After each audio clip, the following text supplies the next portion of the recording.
Bienvenidos sean a los estudios sobre el tarot consciente. En esta ocasión, es un gran placer para nosotros compartir el conocimiento de esta magnífica herramienta con ustedes.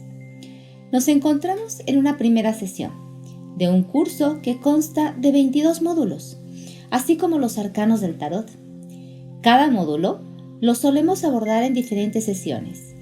Si decides tomar el curso con nosotros, te asignaremos uno de nuestros profesores expertos en la materia para poder realizar tus estudios. Así que te damos la bienvenida a Piedra Lunar. Estamos para servirte. Pero, ¿qué es Piedra Lunar? Nosotros somos un centro profesional de lecturas de tarot. Nos encontramos reconocidos por la Sociedad de los Congresos Internacionales del Tarot y estamos adheridos al Código Ético del Tarot. Somos un equipo de taroterapeutas, psicólogos y miembros de diferentes religiones con conexión a la magia. Nuestra misión es servir de ayuda espiritual y psicológica. Ayudamos a las personas por medio de la catarsis, de la escucha activa y de intervenciones específicas, siempre con el conocimiento que el tarot es en realidad un espejo en donde nos podemos ver reflejados. A través de nuestros cursos, conferencias y sesiones de lectura, enseñamos herramientas para manejar conflictos, ayudando a cambiar las programaciones limitantes de nuestra vida para comenzar a vivir en armonía con tu ser y tu entorno, relacionándonos siempre con confianza y empatía, consiguiendo un empoderamiento ante la vida. Además, nuestros servicios están basados en el código ético del tarot. Para nosotros, la ética en nuestros servicios es algo elemental. Albert Schweitzer decía: la ética es la actividad del hombre dirigida a garantizar la perfección interna de su propia personalidad. ¿Por qué? La necesidad para la creación de un código ético comienza en el año 2003 con Del Eltesh, una maestra tarotista, quien fue consultada por una periodista sobre las razones para proponer el Día Internacional del Tarot, el 25 de mayo. Y en ese momento, la experta no dudó en referir su preocupación sobre dos escándalos por entonces ocurridos en su país, los que mancharon severamente la reputación de algunos tarotistas y por extensión a toda la comunidad estudiosa del tarot de su región, especialmente a quienes realizaban lecturas de forma profesional.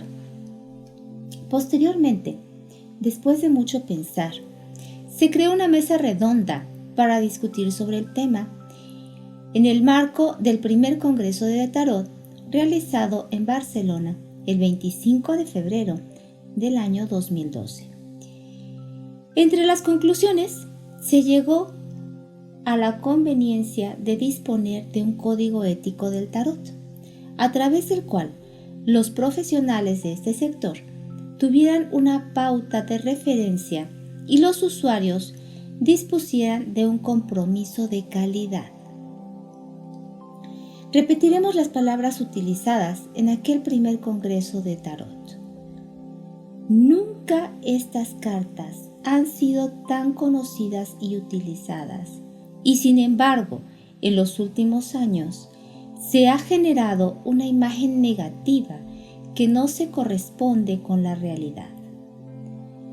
Por lo tanto, creemos fervientemente que nos corresponde a nosotros y nosotras, las personas que usamos y queremos al tarot, trabajar en la defensa del mismo, formando éticamente a tarotistas y resignificando las lecturas del tarot para nuestros consultantes. El decálogo que ocupamos es el siguiente. El primer paso: creemos en el libre albedrío. Las cartas indican, pero no sentencian. Cuando interpretamos una lectura del tarot, vemos cómo está cada situación en esos momentos y hacia dónde se dirige.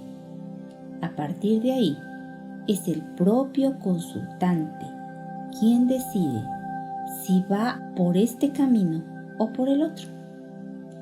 El número 2 nos dice: informamos de las opciones, no tomamos decisiones.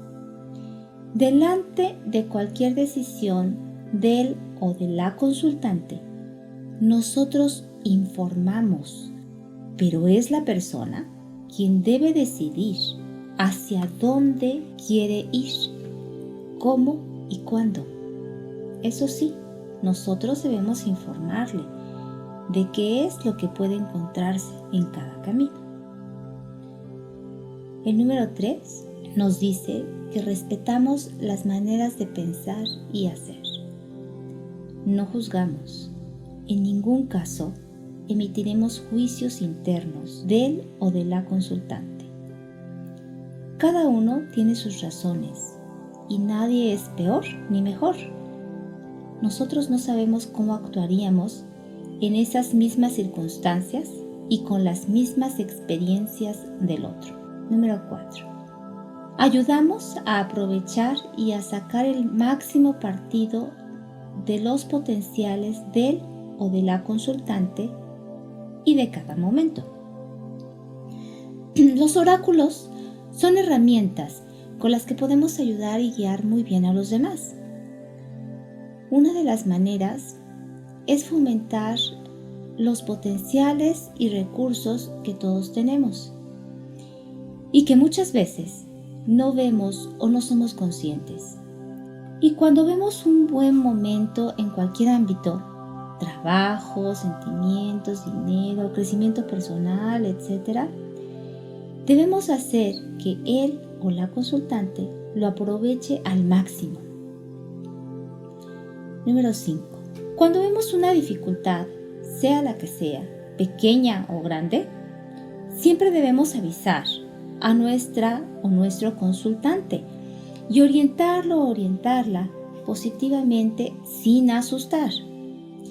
Deberemos ver cómo podemos superar o evitar las situaciones más complejas y si nos podemos encontrar cuál es el camino más suave y qué aprendizaje debe realizar para superar de la mejor manera la dificultad.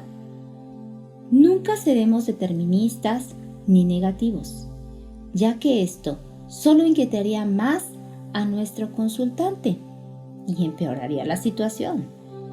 A nosotros nos corresponde ayudar a la persona consultante a ver otras opciones y posibilidades. El número 6 nos dice: utilizamos un lenguaje claro y adecuado. Es muy importante utilizar un lenguaje que se entienda, que sea cercano, concreto y claro, sin divagar ni dispersarnos. Debemos evitar lenguajes muy técnicos, sobre todo en astrología y psicología. El número 7 nos dice: la confidencialidad de la información, tanto de la que hemos recibido por parte de él o de la consultante, como de las recomendaciones y orientaciones. En sentido amplio y profundo, la persona que ha venido a nosotros lo ha hecho con toda la confianza y merece la privacidad de todo lo que se ha explicado y de su propia persona. Siempre aplicaremos el secreto profesional. Número 8. No utilizaremos en ningún caso, ni directa ni indirectamente, la información en beneficio propio. El número 9. Solo las acciones y decisiones de la persona consultante pueden modificar su futuro. La única cosa que nosotros podemos hacer y debemos hacer de la mejor manera que nos sea posible es orientar. La última palabra solo la tiene el propio consultante con su trabajo personal. Por lo tanto, Nunca intervendremos de ninguna manera para modificar su futuro, ni con magias, ni dirigiéndole la vida, ni diciéndole lo que debe hacer. Y el último, el número 10, tendremos un precio establecido previamente, definiendo el servicio que daremos. La retribución deberá estar ajustada a la dedicación, capacidad y experiencia contrastada. Informaremos de las características del servicio que ofrecemos en nuestros materiales de difusión y a la hora de concretar una visita, indicando la duración de la consulta, si adjuntamos algún documento o grabación y el precio de la misma. Hemos platicado que nuestro enfoque está basado en el tarot consciente, una nueva visión que hemos desarrollado basándonos en la psicología profunda de Jung, conocimientos esotéricos y psicomágicos, siguiendo un legado de los estudios del tarot evolutivo de Alejandro Jodorowsky, en el que previamente nos hemos formado. El tarot consciente no es una visión predictiva. Esto quiere decir que no leemos el futuro, sino que a través del lenguaje de las cartas nos damos cuenta de nuestro presente, reconociendo qué es lo que estamos haciendo, y así podemos observar cuáles serán las consecuencias de nuestro actuar y nuestro porvenir. Es un ejercicio introspectivo y de análisis que el tarot nos facilita. Vamos a hablar sobre los triunfos del tarot. La escuela del tarot adivinatorio, el terapéutico, y platiquemos un poco más sobre el tarot consciente. Sabemos que el origen de la adivinación es tan antiguo como la vida misma. Pongámonos en situación. Imaginemos que habitamos en las primeras civilizaciones, en donde no sabíamos si podíamos sobrevivir la noche, si habría comida o si se acercaba algún peligro. Ese fue el origen de la adivinación, que proviene desde las creencias del animismo. ¿Y qué es el animismo? Cuando nosotros reconocimos la fuerza de la naturaleza a nuestro alrededor y comprendimos que hay algo superior a nosotros, llámese universo, cosmos o los dioses, entonces, para que pudiéramos entenderlo desde nuestra experiencia humana, le asignamos características similares a nosotros, como el dios del aire, el dios del sol o el dios de la luna, siendo la primera religión existente. Poco a poco y con el desarrollo de las grandes civilizaciones de la antigüedad, dicha religión fue evolucionando hasta llegar al panteísmo, es decir, la creencia de una familia de dioses, como en el caso de la civilización griega, en donde la adivinación cobró un nuevo significado. La auténtica adivinación se volvió un autoconocimiento. Podemos observar esta nueva visión en la entrada del oráculo de Delfos, en donde habitaba una pitonisa que adoraba al dios Apolo e interpretaba su voluntad. En el Pronaos, la entrada de este templo oracular, estaba grabado en mármol la frase Noti Seatum, que quiere decir conócete a ti mismo. Cuando los grandes héroes de la antigüedad iban a consultar la voluntad de los dioses, se procedía a un diálogo terapéutico, en donde la misión arquetípica del viaje del héroe es en realidad un viaje interior. Posteriormente, una premisa básica para los tarotistas es el proverbio de Parménides, que dice ethos anthropos daimon, es decir, la actitud configura el dominio del hombre. Así es como reconocemos que la lectura del tarot no es una adivinación determinista, sino es un ejercicio de análisis que nos sirve para reconocer nuestra actitud y poder realizar cambios si es que así lo deseamos. Ahora vamos a platicar brevemente sobre los orígenes del tarot. El naipe, o sea el naipe, llega a Europa, importado de Oriente durante el siglo XIV. Se ha rastreado la producción de barajas de juego árabes que entran al territorio europeo a principios de los años 1300. Tanta fue su popularidad que incluso en 1370 las autoridades comenzaban a prohibir su producción y su uso. No obstante, estas restricciones no aplicarían para la nobleza y principalmente se popularizaron gracias a una familia que habitó el Ducato de Milán hacia el año de 1420, los Visconti. De esta época, la baraja que inicia toda la historia del tarot es la de Carigay, encargada por el duque de Milán, Filippo Maria Visconti, siendo la génesis del tarot en el norte de Italia en la segunda década del siglo XV. ¿Pero servía para lo mismo que la ocupamos hoy? No, el tarot comenzó siendo las cartas de los triunfos. Esta primera baraja era una obra de arte, realizada por manos expertas en filigrana de oro y las más selectas pinturas para el duque de Milán. ¿Con qué fin? El mismo nombre nos lo platica. Servía para mostrar los triunfos de cada persona. Por ejemplo, cuando su hija Bianca Maria se casa con Francesco Sforza, mandó realizar el triunfo de los enamorados para representar su coronación. Realizó el emperador y para probar la suerte que había tenido en la vida, ordena el triunfo de el mundo. Con el tiempo, cada familia perteneciente a la nobleza comenzó a ordenar sus triunfos personales, creando mazos como el de Ercole de Este o el de Carlos V. ¿Qué harían con todos estos triunfos? Pues comenzó el juego del tarot, en donde, así como hoy jugamos a las cartas, se sorteaban los mazos, se repartían y aquel que tuviera un número superior ganaría.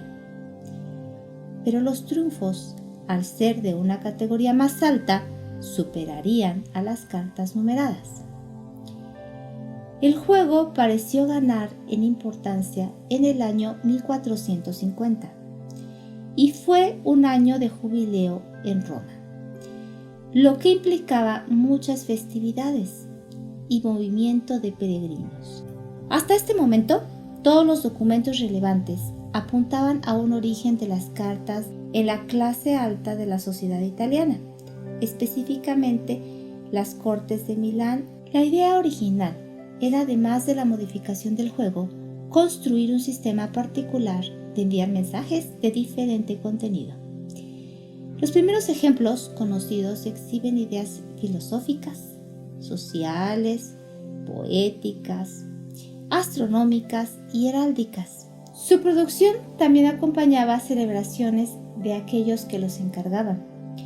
El segundo mazo más antiguo, por ejemplo, fue encargado por Bianca Maria Visconti, hija del duque de Milán, como regalo de bodas para su marido Francesco. Y además, el propósito de este mazo fue expresar y consolidar el poder político en Milán, como era común en otras obras de arte de esa época. Como curiosidad, en lugar de tener los bastos, copas, espadas y oros en los palos, en este tarot se mostraban aves, motivos que aparecían regularmente en la heráldica de los Visconti. Y el orden específico de los dioses da fundamento para asumir que el mazo estaba pensado para demostrar que los Visconti se identificaban como descendientes de Júpiter.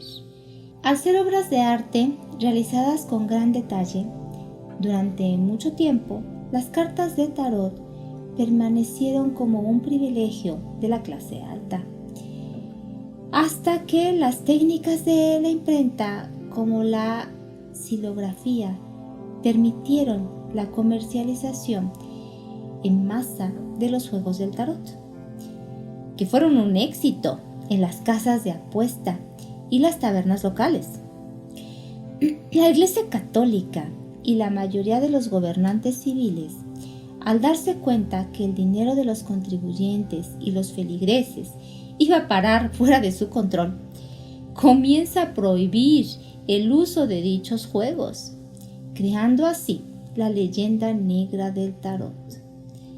Pues a finales del siglo XV, un sacerdote recita un discurso que denigra al tarot, inventándole demonios, junto con los dados y las cartas de juego, únicamente por un motivo económico-político. No obstante, se exporta de Italia a una zona en Francia conocida como la Provenza, en donde recibían muy bien al tarot. Y de ahí saldrá la familia del tan conocido tarot de Marsella, donde nuevamente sufrirá algunos cambios, tanto en su estética como en su uso, pues además de ser utilizados para el juego, comenzaron a ser empleados como una estrategia pedagógica para alfabetizar a la población. Llegados hasta aquí, posiblemente nos preguntemos, ¿y entonces cuándo comienza su uso para adivinar el futuro? Y todo ello se lo debemos a sociedades ocultistas que habían perdido el origen del tarot, inventando hipótesis gitanas, cabalísticas y esotéricas.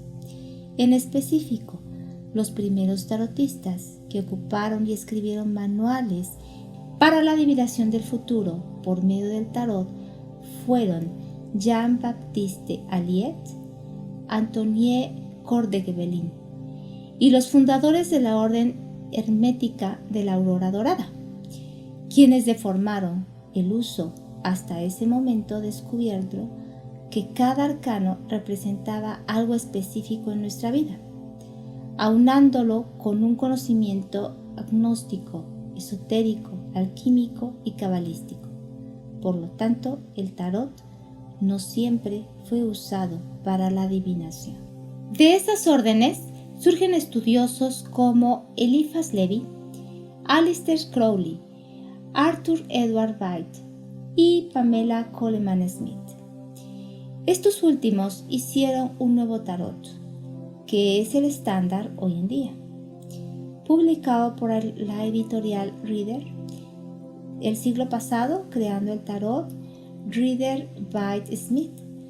Posteriormente, algunos estudiosos como Carl Jung observa en los arcanos arquetipos, ideas universales que nos ayudan a entendernos. De sus estudios surge una nueva visión: ayudar a los demás por medio del tarot, recuperando la visión de la adivinación griega del autoconocimiento. Así llegamos a nuestros días con autores como Alejandro Jodorowsky, Enrique Eskenazi o nosotros, quienes en Piedra Lunar ocupamos el tarot para entender nuestro presente a través de las cartas. Entonces, ¿cómo es que se ocupa para ver el futuro? Hemos hablado ya de que el tarot representa valores, escenas y estados básicos para el ser humano. A ellos les llamamos arquetipos. Podemos leer una secuencia narrativa en ellos y con un trabajo energético leer nuestra energía. El problema es que a veces se tiene la creencia que sirve para adivinar nuestro futuro, cuando lo que hacemos es interpretar sus significados en base a nuestro pasado para comprender el presente y tener una advertencia sobre el futuro. Pues reconociendo cómo estamos configurando el presente, sabremos qué nos depara el destino. ¿Por qué el tarot adivinatorio sí funciona a veces? Cuando nos dicen te va a pasar esto o el otro, al final de cuentas, muchas ocasiones en la visión del tarot predictivo están realizando una programación neurolingüística en donde ya estamos predispuestos a que aquello que nos dijeron sea lo que va a ocurrir. En cambio, en el tarot consciente, sacamos del inconsciente aquello que nos molesta, lo proyectamos en las cartas y podemos decir, hoy la energía de este arcano es imperativa. Podemos mejorar nuestra vida de esta forma, en donde no coincidimos, no programamos, sino que mostramos lo que ocurre. Analizamos introspectivamente nuestro ser y abrimos la puerta del cambio. Además de ello, toda una sesión es en realidad un acto psicomágico, en donde asistir a una lectura de tarot, además de ayudarnos a comprender a nosotros mismos y corregir lo que deseamos de nuestro ser, nos sirve como un acto catártico, en el cual desahogamos a través de una plática terapéutica aquello que nos está haciendo daño, emocional, conductual o mentalmente, siendo no únicamente intérpretes de tarot o tarotistas, sino yendo un paso más allá y aplicando una intervención por medio de estas sesiones, convirtiéndonos en taroterapeutas. Para aprender a ser taroterapeutas, ponemos a su disposición este curso y antes que nada tenemos que entender lo siguiente. No es correcto desear que el tarot me diga qué hacer o por dónde ir, no, porque eso sería darle poder al tarot sobre nosotros. Esta herramienta no va a tomar el papel de mamá y papá para decirnos qué hacer. Nos puede dar una sugerencia, una indicación por dónde hay que empezar a caminar.